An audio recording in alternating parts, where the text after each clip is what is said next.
మీకు తెలుసా తొలి ఏకాదశి అంటే ఏమిటి? ఆ పండుగ వెనుక ఉన్న చరిత్ర ఏంటి? ఆషాఢ శుద్ధ ఏకాదశిని తొలి ఏకాదశి అంటారు. సంవత్సరం మొత్తం మీద వచ్చే 24 ఏకాదశులు ఏదో ఒక ప్రత్యేకత సంతరించుకుంటాయి. ఏకాదశి అంటే 11 అని అర్థం. మనకు ఉన్నటువంటి 5 జ్ఞానేంద్రియాలు, 5 కర్మేంద్రియాలు, వీటిని పనిచేయించే అంతరేంద్రియం అయిన మనస్సు కలిపితే 11. ఈ 11 ఏకోన్ముఖంగా పనిచేసే సమయమే ఏకాదశి. అయితే ఈ రోజు నుంచి 4 నెలల పాటు విష్ణుమూర్తి పాలకడలి మీద నిద్రిస్తాడట.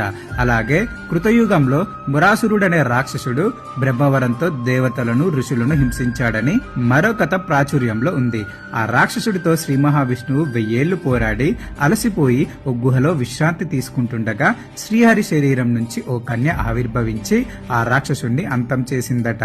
ఇందుకు సంతోషించిన శ్రీ మహావిష్ణువు ఆ కన్యను వరం కోరుకోమనగా తాను విష్ణుప్రియగా లోకం చేత పూజలు అందుకోవాలని కోరుకుందట. నాటి నుంచి ఆమె ఏకాదశి తిథిగా వ్యవహారంలోకి వచ్చింది. అప్పటి నుంచి సాధువులు భక్తులు ఏకాదశి వ్రతం ఆచరించి విష్ణు సాయుధ్యం పొందినట్లు పురాణాలు చెబుతున్నాయి. ఇలాంటి మరిన్ని వీడియోల కోసం మన ఛానల్ని ఇప్పుడే సబ్స్క్రైబ్ చేసుకోండి.